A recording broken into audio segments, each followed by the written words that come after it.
Hey, Boonies. I was not planning on uploading a video later today, but I checked the doc, so let's get to it. Okay, first off, we've got, I'm going to go from the bottom to the top. We've got a petition or motion for attorney's fees. And don't get excited. I got excited at first. Of course, I haven't read the whole thing, but I think this is for old fees.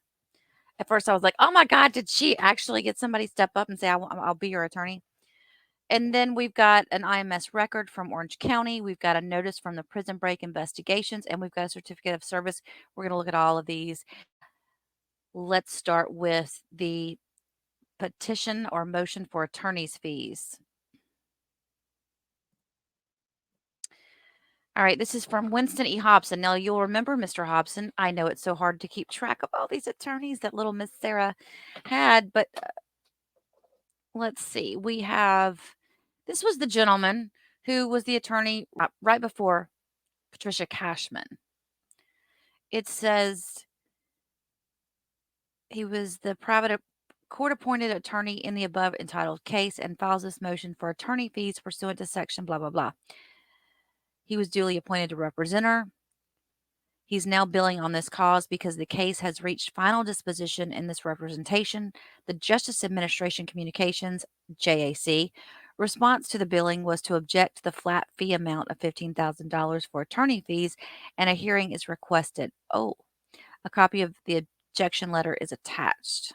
A copy of the order of June 28th is also attached. Now, this was e-filed on 8/16, but why is it so blurry? It looks like it's old, doesn't it? The undersigned counsel represented the defendant from the date of the appointment through February 9th, 2024, when the court discharged counsel and appointed Patricia Cashman. Defendant now represents herself after discharge of Attorney Cashman. The order of appointment of undersigned counsel is on file with the JAC. The defendant was ordered to represent herself. I don't know why that says like that twice. Okay. Because of the length of representation in this case, the volume of discovery, the witness list, and the complexity of issues, counsel is seeking payment of the flat fee in the matter. This case involved voluminous pages of discovery, filing 2 or more bankers' boxes, photographs, numerous hours of audio and video statements in the case, viewing voluminous amounts of video material in the public domain, hours of consultation and discussions with an expert psychologist in attempts to develop defense in this matter, letters to and from the defendant, video and in-person visits with the defendant at the Orange County Jail, numerous consultations with the investigator, in-person visit at the jail with the investigator, Mr. Billy Lane. Counsel reviewed numerous and very extensive letters from the defendant and did extensive review and research into legal matters, many at the defendant's request. Counsel spent no fewer than 200 hours on this representation. Wow. I don't think this man got credit for all that he did, because if you think about it, just because he was like caught up in the fray of all the other attorneys, nobody's really talked about him that much. But it looks like he's done a lot. Counsel copied and sent over $400 copy cost of information to the defendant. Oh, Sarah's acting like she don't have any of this. Oh, he just called her out, y'all. I love that the judge now knows this. Until a court order is entered, JAC will not refund this amount. Oh, okay. So maybe he just has to submit this to the judge and the judge has to sign off on it, and that's the only reason that he's doing this. It is interesting, though, to find out what all he did. This is just the rules or whatever for JAC payment. As a result of undersigned counsel's acceptance and work on the above styled case and the incredible demands of the case on the defendant, the extreme consumption and time and effort daily for the duration of the representation, counsel often had to set aside various work demands and other activities. Lost opportunities resulted. Okay, well, yeah, I could see that. He probably went into it gung ho, like, okay, nobody else could do it, but I'm going to stick in there with this one. I look at it that way. I mean, come on. He's a businessman, thinking that if he's the one that represents Sarah Boone, he's going to get a lot of media attention. And in the long run, he sucks up a little bit of extra time in order to get some exposure at the end of it all. Prior and after undersigned counsel being appointed, other attorneys were and since appointed to represent the defendant. Those attorneys also did very significant work in the case, as evidenced by their motions for attorney's fees with various attachments. They too were rejected by the JAC to receive the flat fee amount in this case or in this cause. Really? Okay. I don't know how all this works really, but this is strange. Is this a thing? Is this a thing? Wherefore, it is respectively requested that the court enter an order approving the amount of $15,000 for attorney's fees, directing that the undersigned be compensated by the state of Florida, JAC, and for such other and further relief as the court deems just and equitable. This is dated June the 22nd of 2024, and it looks like it's a response from JAC saying, "We've reviewed your bill and we object to your billing for attorney's fees in the amount of $15,000 for the following reasons. Your date of appointment on this case was 9/8/23. The legislature established flat fees of $15,000 for representation of felony non-capital murder cases. The aggregate amounts billed for attorney's fees amongst all attorneys appointed to represent this case exceed the flat fee established in the General Appropriates Act." That makes sense. I mean, come on. I was wondering how they were going to do that. If he's supposed to get $15,000 for the entire case, you got to at least break that down and give him something back for the time that he spent in it. Are they going to break this down into, okay, she had what? How many public? Did she have 6 or 7 public defenders? So take that $15,000, break it out evenly, and give it to each of them. I know. I know that sounds horrible. I mean, you're truly not going to get paid for all the time and effort you put into that case. There's no way. It says in there, oh, okay, so within their packet or within their rules, the JAC has this little stipulation that says, for any case subject to a flat fee, if attorney withdraws or is discharged prior to completion of the case, attorney shall only be entitled to a portion of the flat fee to be deemed by the court. Where the court appoints more than one private attorney, the total compensation for the initial and all subsequent attorneys may not exceed the flat fee, absent proceedings under blah, blah, blah. Okay, so yeah, it's what I just said. That seems like how they're going to handle it. You were appointed to the case, but did not represent the client through the entire course of the case. Thus, the court appointed more than one private attorney to represent this client. The court must apportion the flat fee among all the private court-appointed counsel who worked on the case. In this matter, you were the third of 4 attorneys appointed to represent the defendant. Because the court must apportion the flat fee among all private court-appointed counsel, the matter must be heard before the court in a single hearing. You will need to coordinate the hearing date and time with JAC and all attorneys listed below. In this case, the following private court-appointed attorneys represented the client during the following periods. I think they're missing somebody. They've all billed 15,000. This one guy, look, Mark Consalo. Was that no, because that was June of 2022. Was that after Padilla? I thought there was somebody. Yeah, that had to have been after Padilla. It says the trial court will decide the amount of compensation which each attorney is entitled. As to your representation, the decision is based on work performed from 9/8 of 2023 through your discharge from the case on 2/9/2024. If the attorneys are agreeable to a division of the flat fee, the attorneys may execute an attorney settlement agreement for splitting the flat fee. Well, I mean, I guess they're not gonna have much of a choice. And then they say that when the attorneys seek total compensation in excess of the flat fee, the attorneys must follow the procedures and requirements established in a special thing they've got here. The motion for attorney's fees must be filed with the chief judge. So they have to hold an evidentiary hearing on the issue of whether to exceed the flat fee.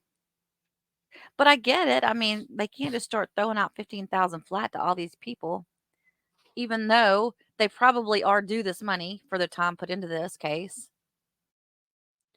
The one thing I will say, though, is that you got to think about it from this way. Everything that I've researched, and I've gone back, I'm still working on it, you guys. I'm going to get it out soon, soon, soon. I'm going to get it out. A list of all the things that Padilla did while he was in there. He was the paid attorney. He did a lot. And so these guys got to pick up where he left off, I would think. So yeah, this poor guy, I don't know. I mean, he did spend a lot of time on the case. What are you going to do? You can't pay all of them $15,000. Okay. Notice of filing. Please take the court hereby files the following IMS record for Orange County Jail per the memorandum for the Orange County Corrections Department. Oh, this is Sarah's little list. Oh, by the way, thanks, Ryan, for reminding me to check this out. I see you, Ryan, and I hear you, Ryan, in the comments. All right, so these are all the times that little Miss Sarah went in and looked at her discovery information. Look at what they call it, guys. Inmate behavior notes. I love that they say it that way. So these are all the times that she's handed over the thing because she has to sign the laptop in and out. Oh, good. They did regular people time, not military time. Okay, so what? This is strange. Okay, I got to pull my calendar out for this one. All right, I want to compare her usage to when she actually got the files. All right. And plus what she said to the judge. Because, Sarah thinks she's so smart, but she probably forgot the judge was going to be looking at this. She had a hearing on Monday the 5th. On 8/6, a laptop, thumb drive, discovery hard drive issued to inmate Boone. 10:36 a.m., and it looks like she returned it at 4:13 p.m. So she had it all day. On Tuesday the 6th.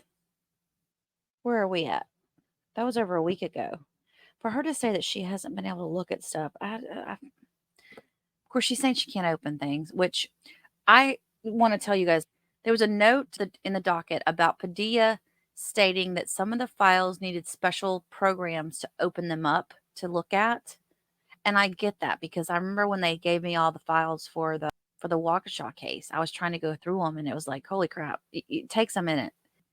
It may be that she can't open some of these because there's not the proper software downloaded to the laptop. But not every single thing, though. She's got to have access to something. She was obviously doing something from 10:30 to 4:30. And then the next day, which was Wednesday the 7th, she got it at 8:30 in the morning. They made a note. Inmate verbally refused breakfast. Boone returned laptop, USB, and drive at 1600 hours. So she looked at it all day. Okay, let's see what the notes are here, though. On 8/7, inmate Sarah Boone was called out for an attorney visit, and inmate Boone stated, "No, I don't have an attorney. I had too many random people coming to see me because of my case. I took the paperwork from the attorney and delivered the paperwork to inmate Boone." So she's had a lot of people come in and, you guys, this is a big deal. She's had a lot of people come in. So she has people reaching out to her. We knew there was at least one YouTube attorney that was out there doing it, but I told you guys, there's people wanting to get famous on this case. Too many random people coming to see me because of my case. I need another cup of coffee for the rest of this. This is cool because I didn't realize they were going to put all this extra stuff in there. I thought it was just going to be on this time she got the laptop, and on this time she returned the laptop. On August the 8th, which was Thursday, at 12:11 a.m. in the morning. Oh, those notes that they made there on 8/7 was at 10:22 p.m. That's crazy. And then at 12:11 a.m., so really running into the next morning. I'm confused as to why this is happening in the middle of the damn night. But on Thursday, August the 8th, it says inmate Boone was advised at approximately 21:59 hours When is that? What time is that? That she had an attorney visit. Inmate Boone requested to know who the attorney was, being that she has no attorney assigned to her.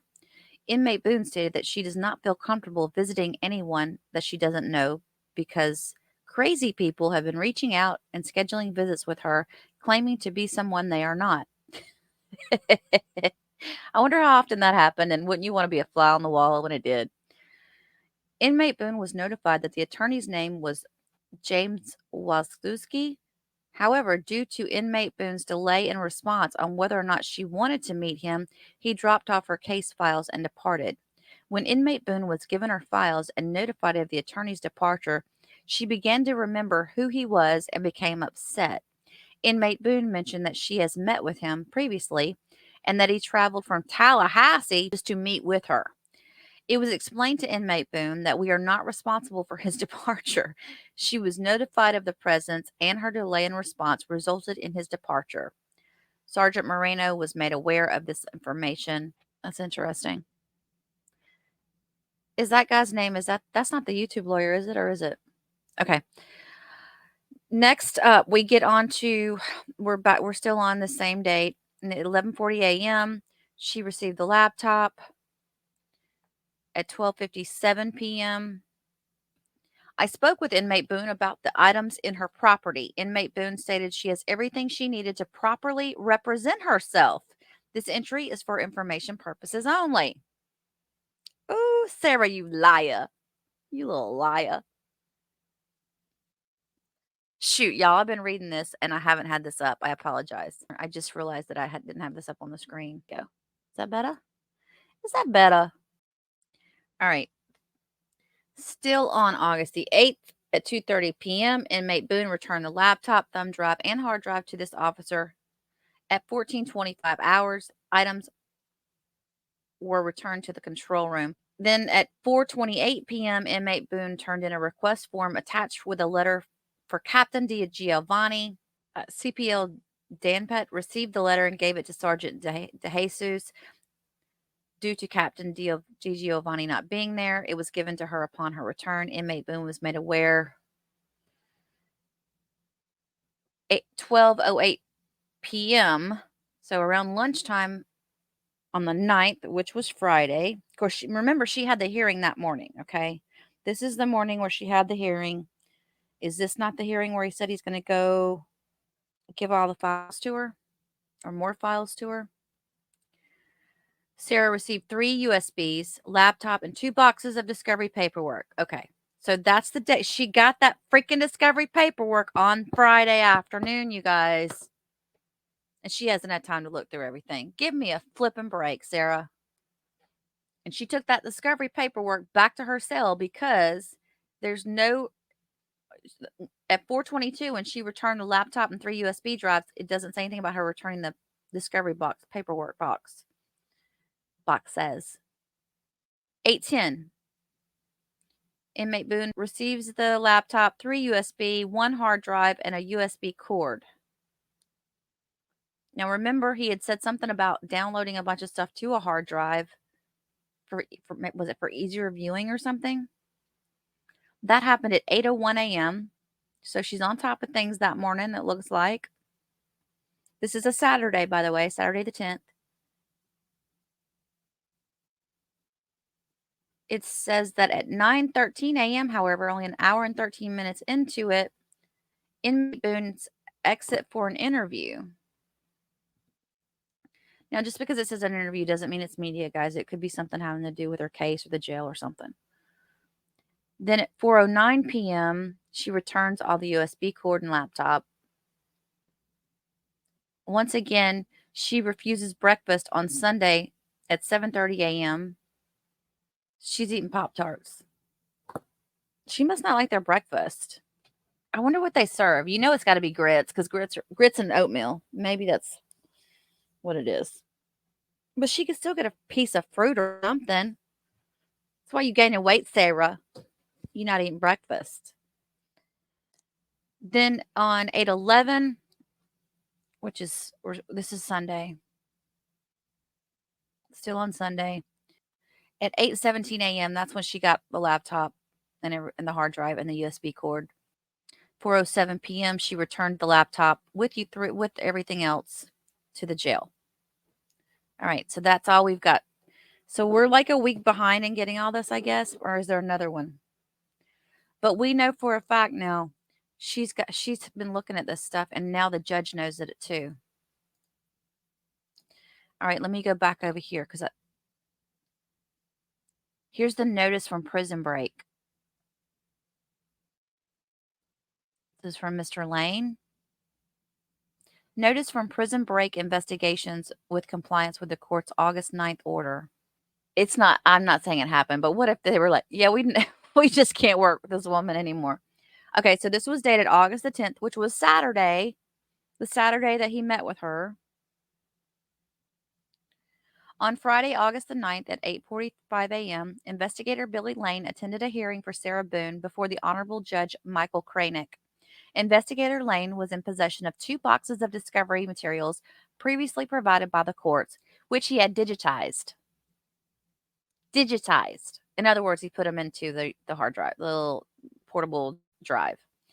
During the hearing, Investigator Lane took possession of a thumb drive provided by the state's attorney's office containing electronic discovery that the state intends to use in the case.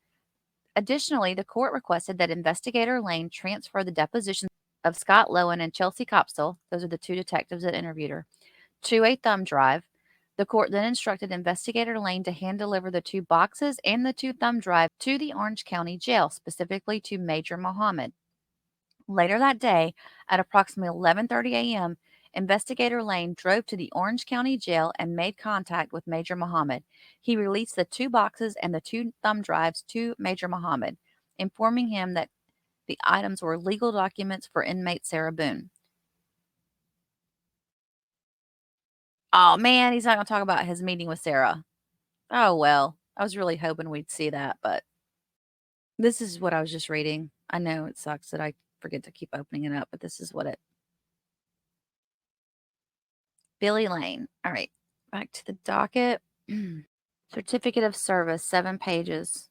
This is the last one, y'all. I hereby certify that a true and correct copy of the foregoing has been sent by U.S. mail delivery to Sarah Boone. The notice from Prison Break investigations with compliance with the court's August 9th, 2024 order. So it's a copy of the Prison Break investigation letter that we just read. And it says, notice of filing IMS record from Orange County Jail per the memorandum. Oh, so she got a copy of this too, or she's getting it. Wait, when they sent it on, it was filed on 8/16, date 8/16. Okay. Yeah, it'll be a couple of days before she gets it.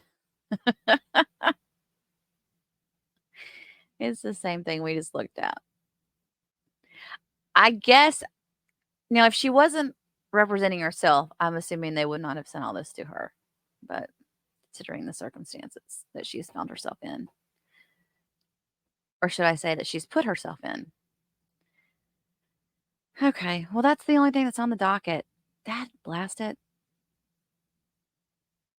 I'm going to keep looking. I'm going to keep checking this docket, y'all, because I love being able to see what she's doing. Too bad they don't say, at this time, Sarah Boone ate a Pop-Tart. That's all of an update I have for you today, or I have for you right now. But I will be back in the next couple days with more. Y'all have a great weekend. Thanks for watching, everyone. If you enjoyed this video, please do not forget to like and subscribe on your way out, and feel free to leave a comment. Have a blessed day.